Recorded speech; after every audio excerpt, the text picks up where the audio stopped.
Hi, thanks for tuning in and welcome to our presentation on GraphQL. In this presentation, we'll cover this topic from a point of view of a backend developer, a frontend developer, and a QA developer.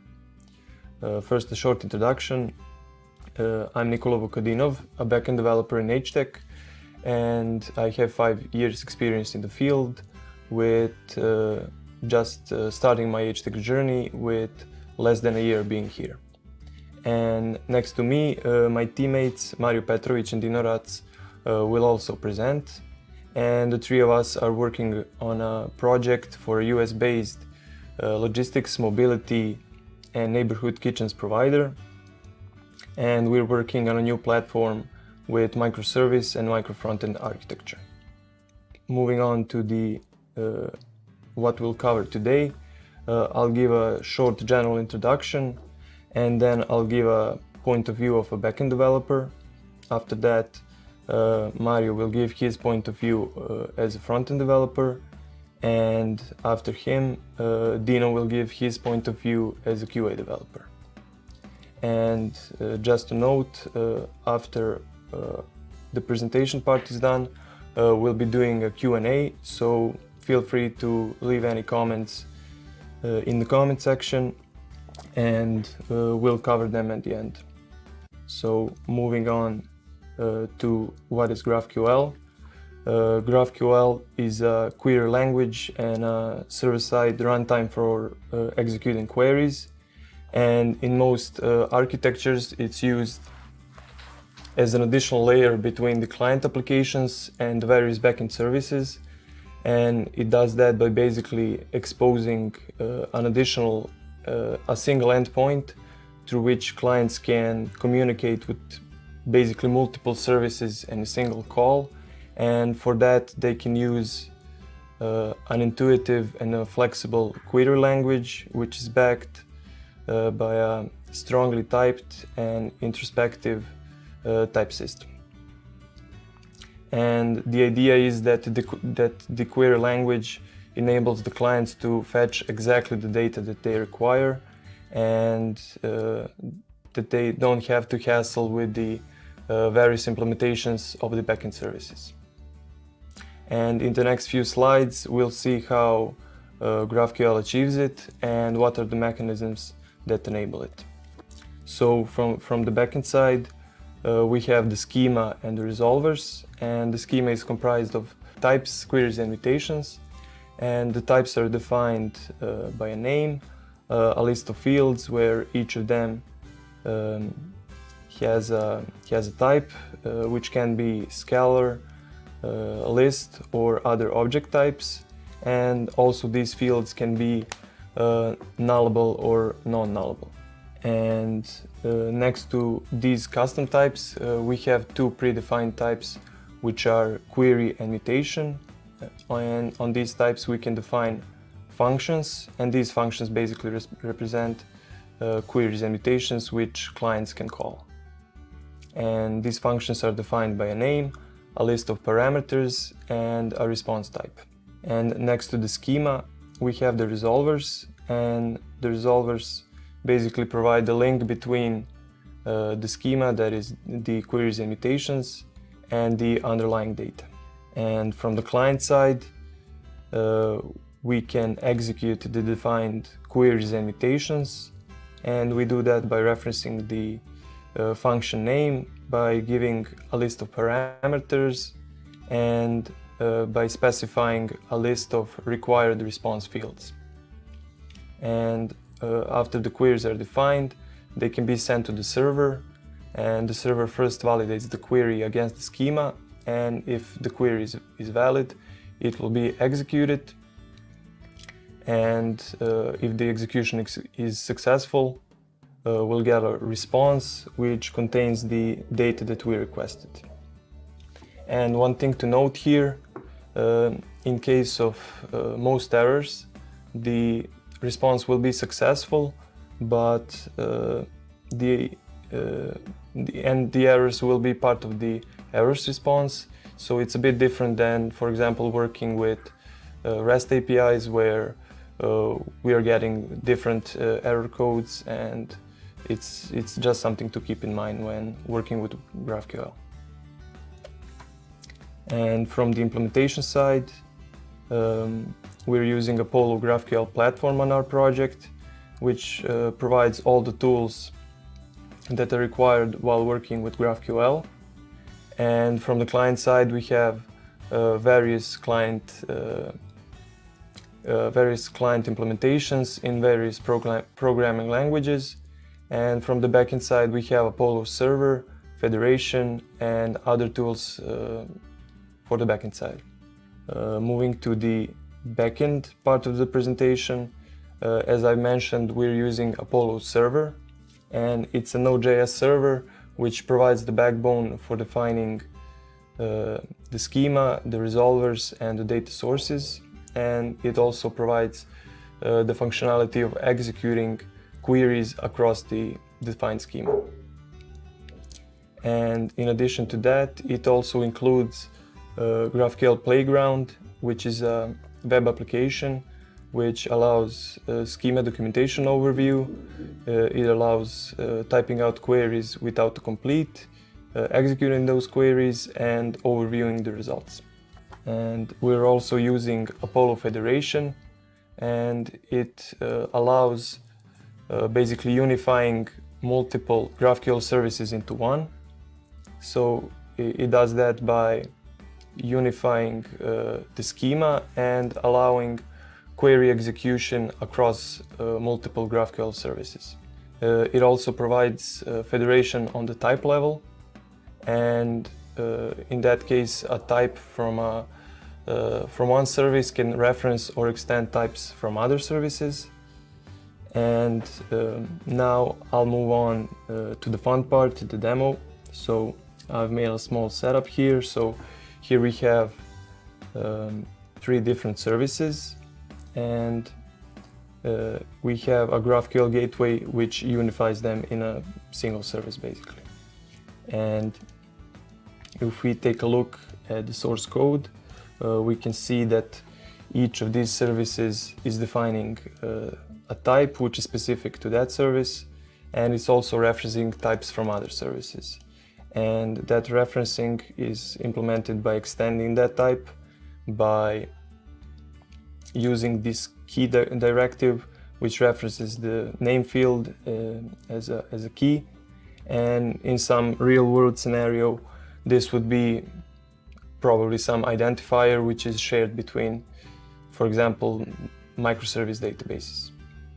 And in addition to these types, we have the query, and the query returns the character based on the given name parameter, and that query is linked to a resolver, and the resolver basically just forwards the parameter to this data source, and the data source fetches the data. In this case, it's just reading from an object, but in practice, this would be communication with a microservice, a database, or some other backend component. And from the configuration part of things, we're starting up an Apollo server, which is using the defined schema, resolvers, and data sources. And the other 2 services are defined and started up in the same way. And the GraphQL gateway starts up an Apollo gateway instance, and it uses it in combination with the Apollo server, and it references the URLs of all 3 services, and it basically unifies it in that way. So let's move to the GraphQL Playground. So here we can overview the schema documentation. We can see here queries from all 3 services. We can see the documentation for queries. We can see the types, the response type documentation, and we can also see documentation on the field level. So here, for example, we can see that the species type contains not only the name field, but also the additional fields which are present in the species service. And so the schema unification is working. And if we want to execute a query, we can do that with autocomplete. And let's say we want to find out who hides behind the name of Dingerin.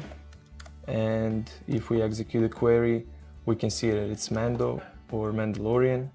And if we want to find out more data, we can do it like this. Let's say we want to see species. Okay, so now we got an error which says that we should provide a selection of subfields, and this is the case of error response that I described. So we're receiving a response which contains the error data, and if we make that adjustment, we can load up additional data for the species, and we can see that Mando is human, and in this case we're receiving data from two different services. So we're receiving this part from hero service and this part from the species service. And if we go a step further and load up homeworld data, we can fetch data from three services in a single call. And if we want to go even further, we can fetch all the data for his friends. Let's say we want to go even deeper and say we want to see the origin planet of his friend's species. So we can do it like this. And we can see that Mando hangs out with Cara Dune and Grogu, and we can see all the data for their species. And if you like this API, wait till you see Dino's one. He's even better. And this basically represents a great example of GraphQL capabilities, as it's loading up data from multiple services, replacing who knows how much REST API calls, and the client is fetching exactly the data that he requires without being even aware what's happening in the background. And now I'll move back to the presentation to give you the pros and cons. And pros from the backend side would be microservice stability. Basically, due to that additional layer between the client applications and backend services, we don't have to worry that much about breaking the communication with the client. Also, an additional stability factor there is the implementation of contract testing. Also, going forward, next pro would be that the data federation is much more elegantly implemented on the GraphQL level than it is on the microservice level. In the microservice case, we would have to have some service-to-service communication, but as you've seen on the GraphQL level, it's pretty easy and straightforward. And next, we also had better communication with front-end and QA developers. And basically, after we've implemented a feature, we could just give them the name of that feature, that is a name of the query or a mutation, and they can go to the playground and get familiar with it. And from the con side, we had increased backend complexity due to the implementation of that additional layer, and also due to the fact that we had to implement those contract tests. Next, we had some issues with file upload, where the GraphQL server doesn't support file upload out of the box, so we tried out a few different solutions there before we came to a satisfying one.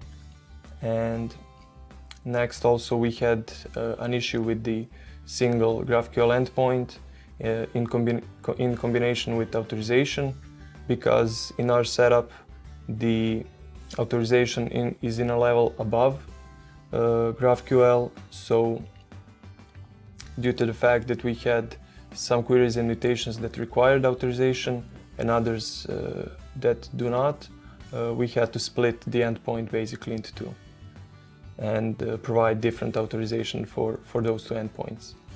An alternative solution here would be to move the authorization down to the GraphQL level. And with this, I would like to finish my part. Thank you for listening and give the word to Mario. Hello, my name is Mario Petrovic. I'm a software engineer at HTEC for the last 4 years. I have in total 9 years of experience in software engineering, mostly focusing on JS technologies. This part of the presentation will be focusing on the front-end aspects of GraphQL implementation. In these examples, we will see implementation of the web application in the React library. But this is generally something that is applicable to a lot of other frameworks. So moving on to the first point is just to glance over some of the pros of using the GraphQL on the front end. So just from the start, we can see that it's something that brings a lot of flexibility to extract the data, and it is done in a declarative way based on the nature of the GraphQL, because all of the data is for a particular model is kept inside of one query, and that query can be changed to fit the needs of the front-end feature or front-end module. In our case, most of the stuff that we are used to are REST APIs, and in comparison to that technology, GraphQL brings a lot of, as I said, flexibility, and it is really easy to maintain.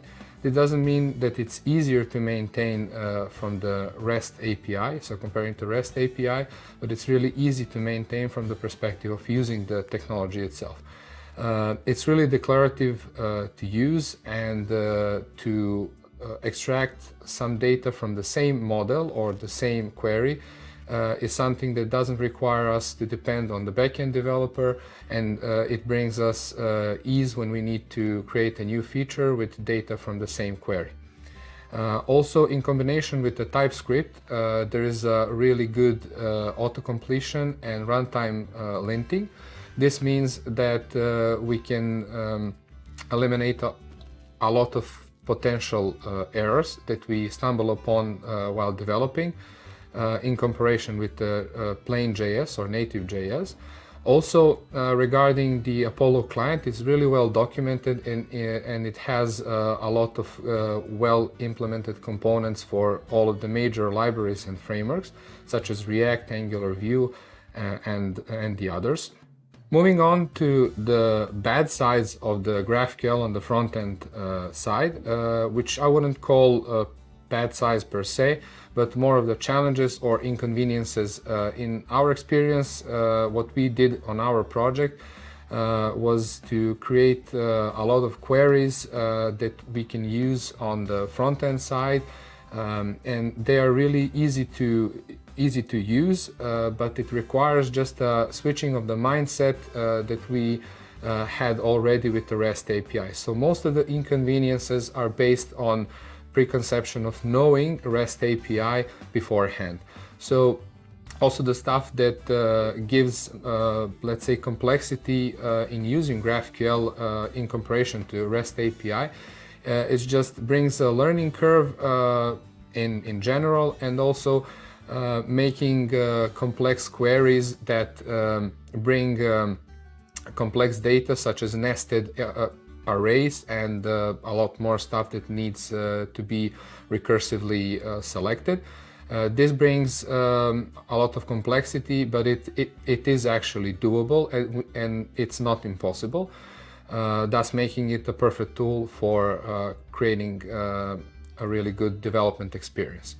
So, and also natively by default in the Network Developers Tool tab, it's not something that's easily viewable. So in the case of REST APIs, we had a lot of ease when looking at the API calls. In our case, all of the queries that we make are actually named the same, so it is named by the middleware that we use, but we can install extension for Chrome.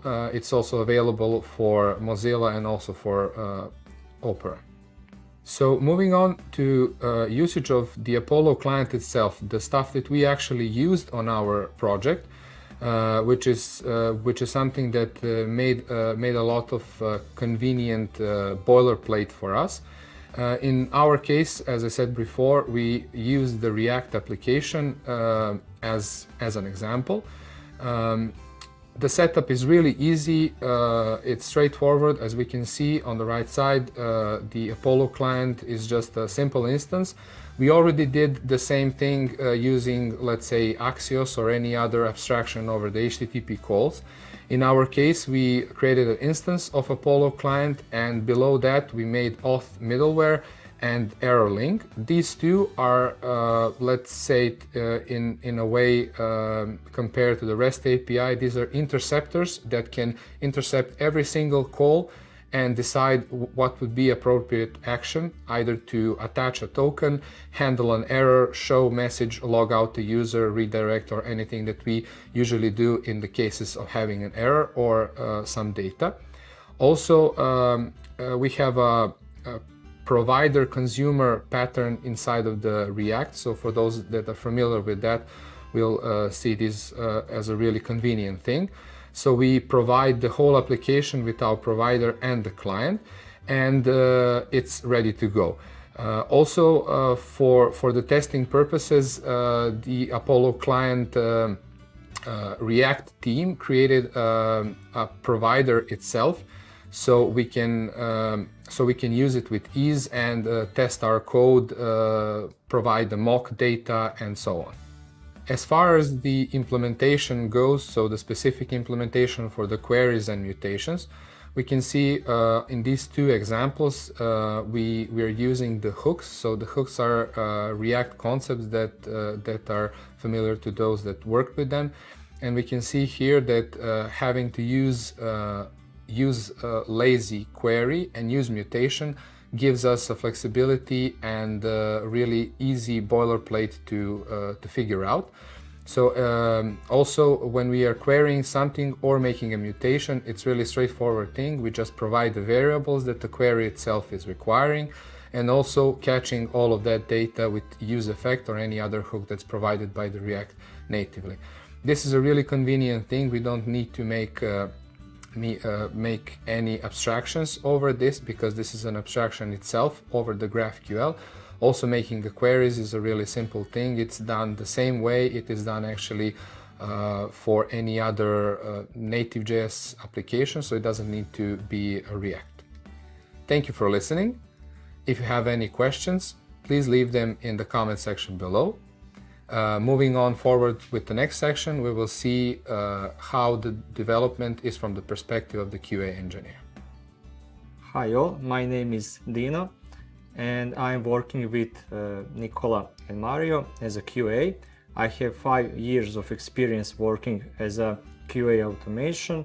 I have HTEC certificate, and for a year and a half I'm working as a QA lead on the same project with previous two guys.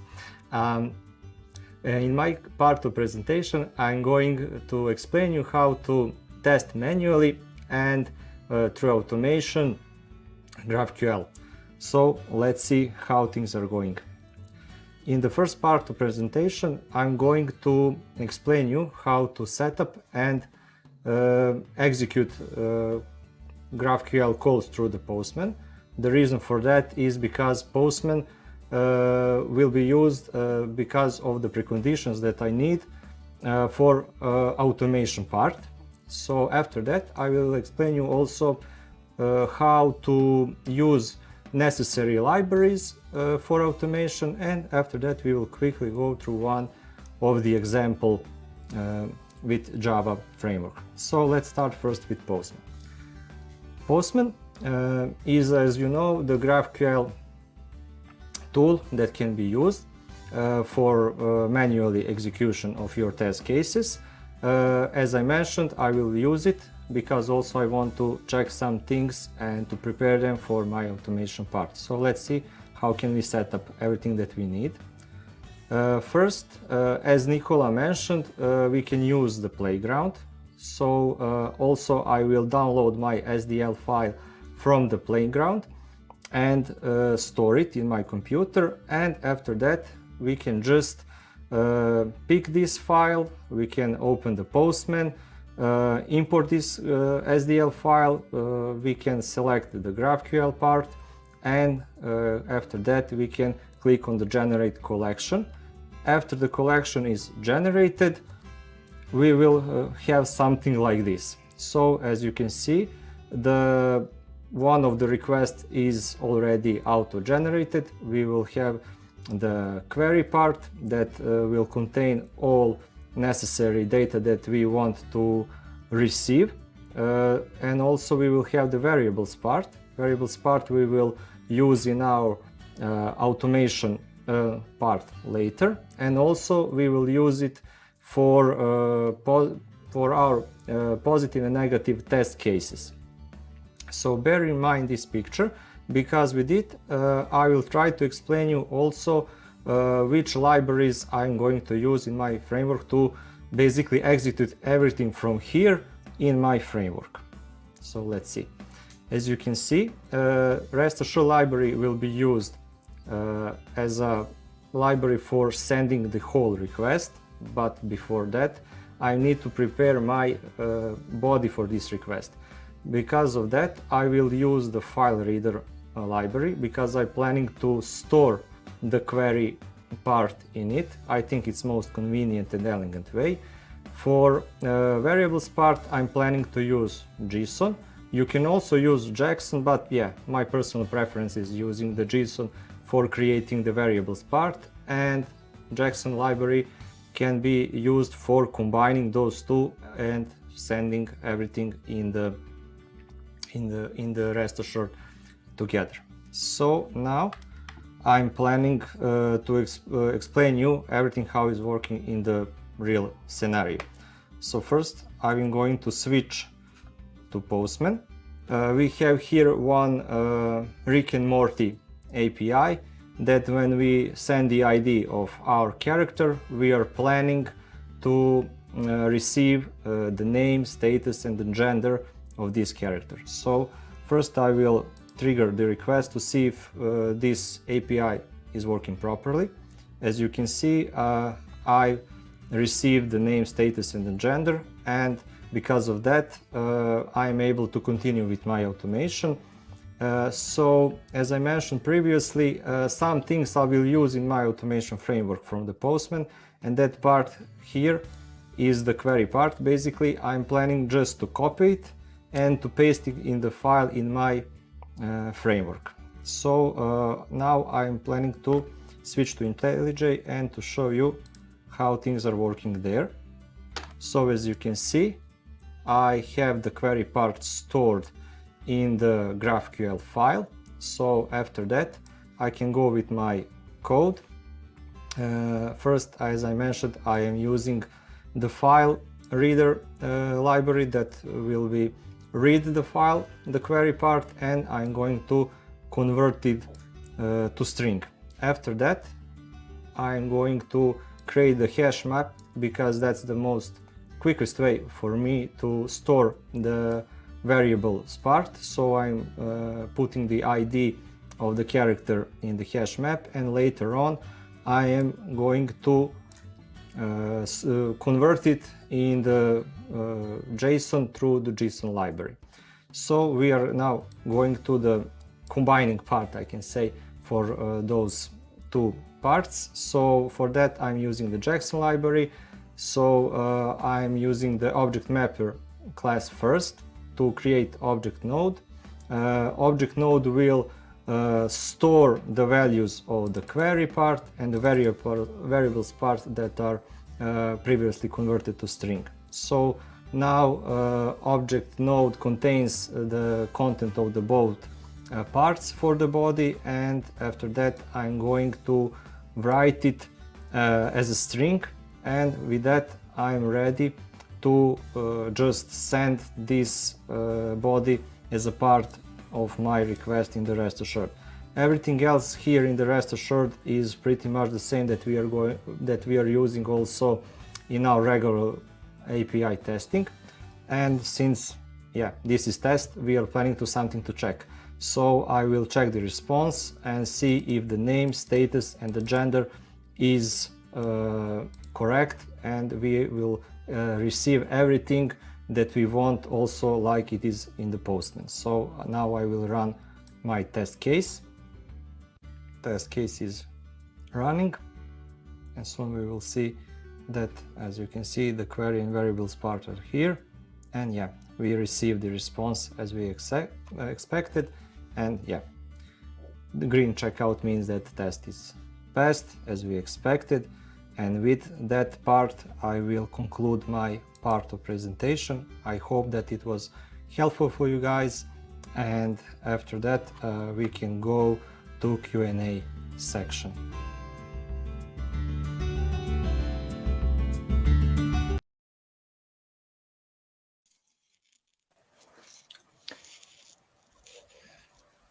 Hello, hello. Hey. Hi guys. Hi. Hello, great to see you. I had usually question when I have this background, they ask me if I'm in sauna. No, don't worry, I'm dressed up, so that's no worries, no questions on this side. But I will have a few questions for you. So great listening to you. I'm not so deep in tech, but definitely I will have a few interesting questions for you. Who would like to start? Who do we ask first? Who is the first candidate? Dino, Mario, or Nicola? Yeah, I'll go first. Okay, Mario. So thank you. I was checking your CV, and actually, what's interesting that you had so many jobs and experience, that you progressed, and you dedicated last few years really to HTEC. And what was interesting to me to see, it's I find actually one comment describing you. So I would like to understand it better. It says that you're a pixel perfect addict. Can you comment on that? Is that too personal? Yeah, so that comment was made by my friend a long time ago, since we were working together from my beginnings of the front end career. So that comment was because of some of my detailed work that I did for certain websites that were just translating the design to the code. So in that experience, I figured that I like to do things perfectly. So it's like pixel on pixel was really perfect. So that was let's say a sort of good word from my friend, and I thank him for that. Yeah, great. So how do you see this perfection? So bringing your opportunities and advantages that you're having in HTEC Group, is this perfection helping you, or what is HTEC Group? How can you express this perfection and make opportunities for yourself? Yeah, well, in HTEC, it's like for the last 5 years, I'm in a fifth year of my working in HTEC. It's definitely something that's encouraged in a sense that proactivity is something that's definitely a good trait for anyone to have, and being pragmatic is also a really big part of anyone's career. So in HTEC, after 4 years, I've managed to develop my personal skills, let's say all of those soft skills that are needed to communicate with the other members of the team, and also on a professional level. That perfection that comes along with my personality was really it got to stand out even more when I was challenged with a lot of good projects, and with a lot of good team. Also, as we were saying on the presentation, us three were working on the same project, and we had a lot of good experience, a lot of good challenges that we overcame together. So also the team and people here in HTEC are really giving everyone a challenge to develop ourselves. Thank you, Maria. We get another question here already, warming up, how to say. What has been your biggest success factors? Is that answering actually what you mentioned now? Would you like to add something? Well, yeah, I guess that could be it, because let's say the curiosity of learning new stuff was something that was from the beginning to this day, and it's only being developed even more during my HTEC and my previous experience. But in HTEC, definitely having a platform where you can learn more stuff, it was definitely a big thing in my career. So I'm really happy where am I now, and I hope to develop even more in my career. Thank you, Mario. I guess we get another question here, but just to warm up also, and Dino, for example, now. Dino, it's interesting to see in your CV, actually, you had already quite some interesting papers that you were writing in 2014. Not just newspapers, but actually quite academic. You posted a paper about good relationship, the importance of the skill to build good relationship and cooperation and leadership strength. So do you see this is helping you maybe also in HTEC now with how do you see relationship now in HTEC? Yeah, of course. Well, basically, before my IT career, I went to economic faculty where I studied the management. So one of my great passion in the background is still to see, not just to learn how the system is working, but also how people are working. What is the motivation for them? So of course, yeah. That is really now a helpful thing for me, since I for a couple of months I already became a QA lead on this project, and I'm helping guys also in that part of not just technical part, but now also as a people manager. So Yeah. There's a lot of theories, from Herzberg to many others. But how do you see people in HTEC? I mean, by my perspective, they're super motivated. I see sometimes even guys from IT are sending me some ideas for marketing or some ideas for new markets. Really proactive. How do you see them? Yeah, well, from my experience, maybe HTEC is one of the maybe greatest companies that allows people to be just by themselves, and they know how to maybe we encourage them to express themselves in the best way. It doesn't depend only on the technical part, but also at any kind, I can say, of their desires. So yeah, they can be very proactive and passionate about what they're learning and doing, and they're really eager to share with other people and to just share their ideas and to see if it's beneficial to the company. So yeah. Good. And for example, I'm sure there's one person looking for position QA in Slovenia listening to this. So there's a question: what does the selection process for QA positions look like? Okay, so basically for that part, HTEC has one unified process. It's not specific to the one country. So we are just have a one standard for all. So it has a few phases. The first phase is basically the HR interview, where candidate gets familiar with the HTEC and where HR decides if the person is fit for our company. After that, we have the task solving part. For that, candidate has basically 5 to 7 days to finish it. It depends if the person is QA automation engineer or the manual. For each of them, we have some specific tasks. And after that, if the person finished this task, we are reviewing it always by 2 colleagues for QAs, and we have the technical interview.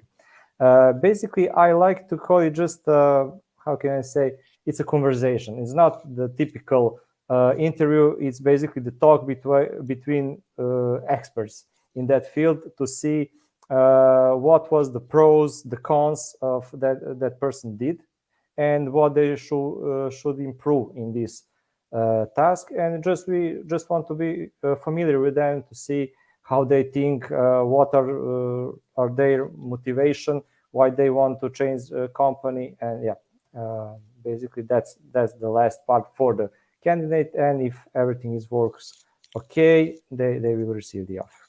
So thank you, Dino. Here's a question from Peter Kankaras. Question, is JQL automation more time consuming than REST?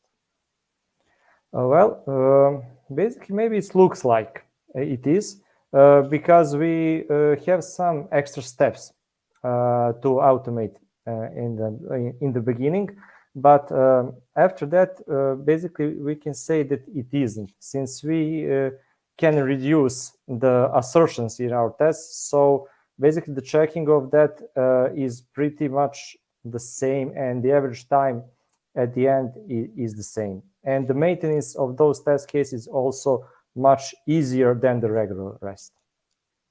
So I hope Peter is happy with the answer. So unless he can ask more, and of course everybody welcome still to give some questions. We'll just give some questions also to Nicola, not last but not least, to have some questions also there. Nicola, you and me have a few things in common. You came last year like I did. We have very similar names, so let's say there's quite interesting things. So how do you see, working in tech? Is this something what you really always wanted to do? I also started in tech very, very early with basic COBOL, Pascal, the old things, DBase3, and then I was pushed a little bit more to economy, like Dino said. I stayed in this part. Nicola, what happened with you? How did you decide that tech is the thing to go for? Well, it happened kind of naturally for me. I was attracted to programming in high school, and the fact that you could do something in the virtual world, which can manifest and impact the real world was really exciting for me, and it's magic basically. So it was good that it was also something that I was good at, and it was clear to me that IT will be an increasingly impactful industry. So things kind of aligned themselves for me there. So from there, I went to college, and the rest is history. So sounds like movie. Great. So yeah. what do you like most now after a year? Me and you can share this. What do you like most about being, for example, in HTEC, a software engineer, Java engineer? Well, I like the fact that I have the chance to work on exciting projects, to work with bleeding edge tech stacks, and also with great people. But maybe the thing that I like the most is the growth mindset that is cultivated in the company. So the company encourages employees to grow, and in turn that affects the company. So there's a feedback loop there, and it's great to be a part of it. And I'm basically a more problem-solving focused individual, so this is something that has been really beneficial for me. Yes, this is something what we really see, and you wouldn't believe that actually not only us recognize this growth.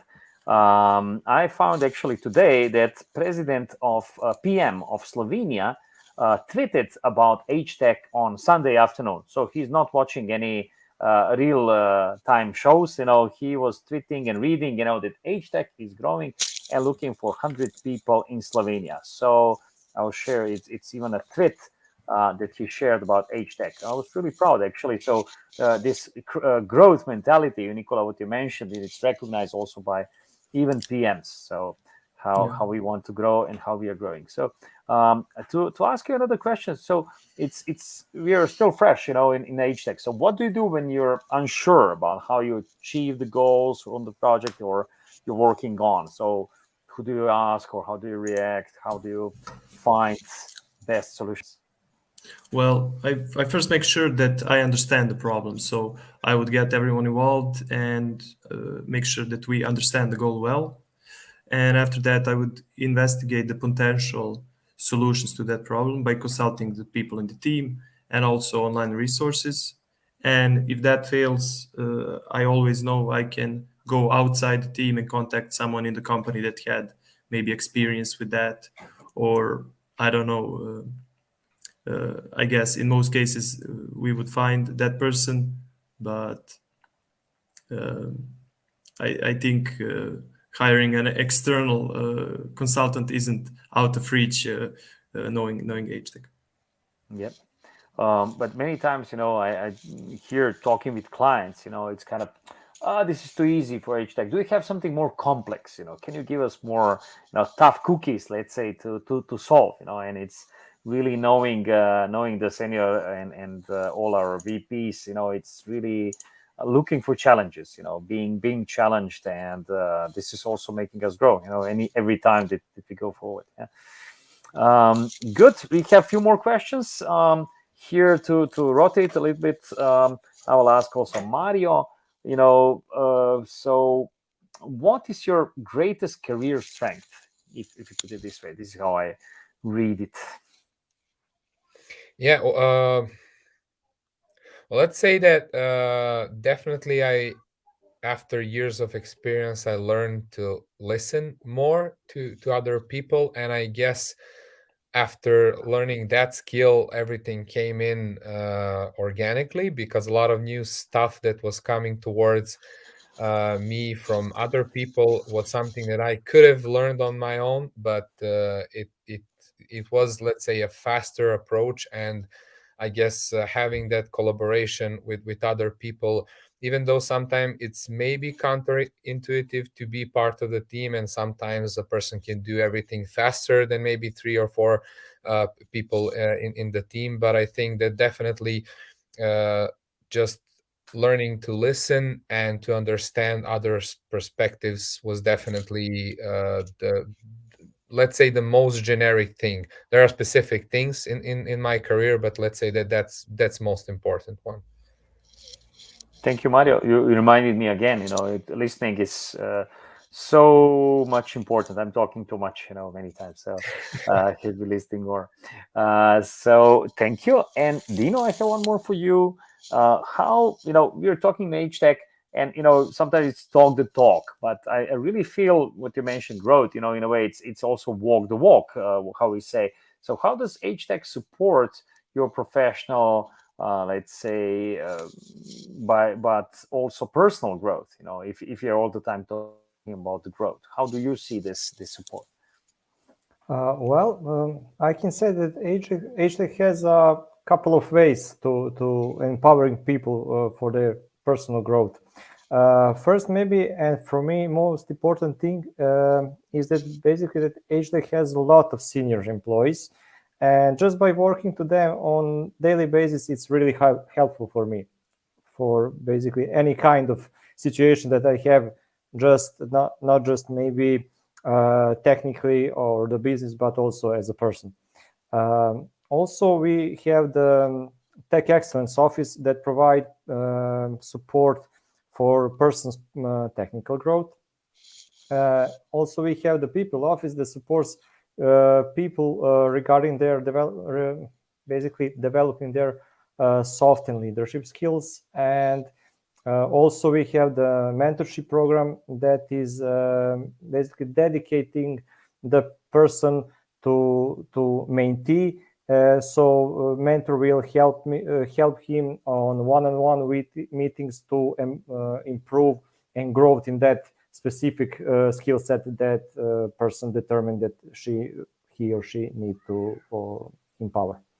So yeah, there's a couple of ways, and I think they're great. This is so important. It's with HTEC growing to 1,000 people.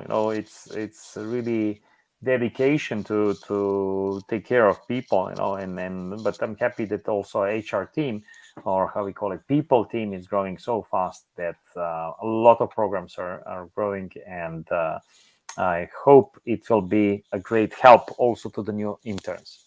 So another question for all three of you, whoever it's best to answer. So what kind of project, for example, there's a lot of interns interested in.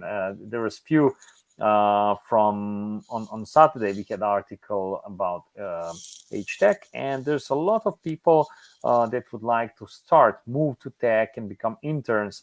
So they're interested in how to start, or what kinds of projects do interns and entry level, let's say, hires get involved in. Can they really start on the top project, or how do you get them involved? Okay, maybe I can just jump in that part, since I'm also the mentor in the JDP program, how we are calling it. So yeah, basically HTEC has a new program. It's called Junior Development Program.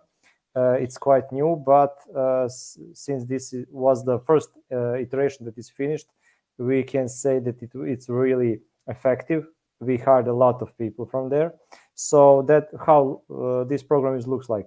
In the 3 months course, the interns will work as a group, as a mix basically of backend, frontend, and QAs together on their own internal project. They will have the support of the mentors on daily basis. And basically after that is finished, we can say that, and we are checking if they are fit for our company, but I can say maybe 19% we are hiring them. So it's really effective. That's great. Do you think, Dino, this JDP can come?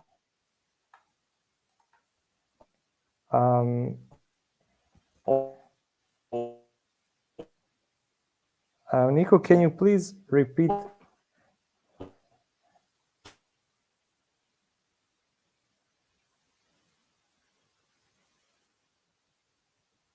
Okay, we will wait. Hello.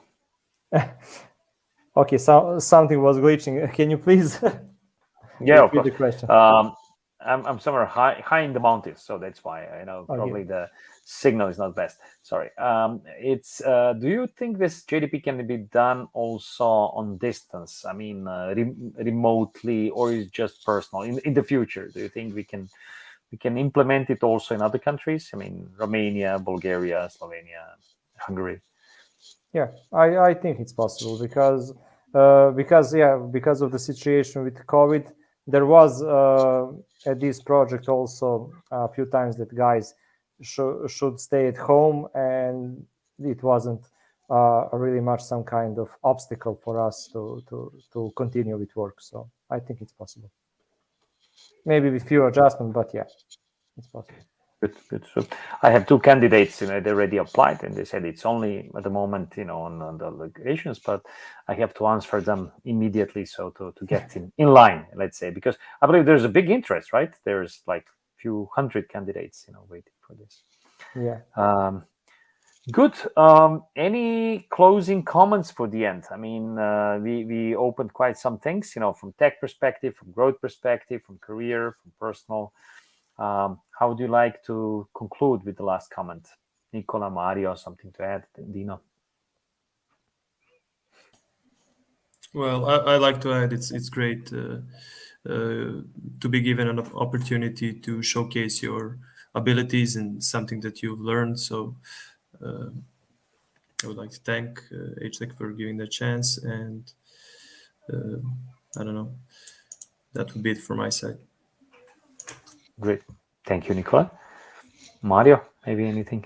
Yeah, from my perspective, definitely the whole journey of giving this, let's say, lectures, or just since this was also being shown as a live performance, let's say, this also this year. So I guess the whole journey of learning something to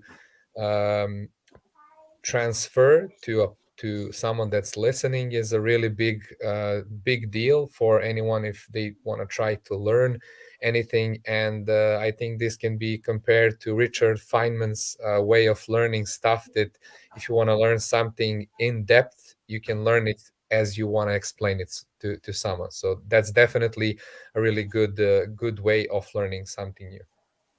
Mario, you put it perfectly. I mean, I was always a bad student, and then I had to become a professor, and in some stage, first guest speaker, and I was preparing, I believe, 1 month for 1 hour of speaking, and I was totally, freaked out. But actually, it was pushing me to learn more, in a way, when you have to express yourself, when you have to talk in front of the audience, and yep. And today we had, I believe, more than 100 people on and off coming up to this event, and I hope that this hour of their life was really contributing also to their growth from technical perspective, from personal perspective, and definitely all of you welcome to join HTEC group. And there are so many locations that until end of the year there will be 15 locations where you can grow yourself by growing others. So thank you all. Thank you, Nicola, Mario, and Dino. It was really a pleasure to talk, to discuss with you, and thank you a lot for your presentation. Have a good one. Thank you. Thank you. Bye. Thanks. Bye.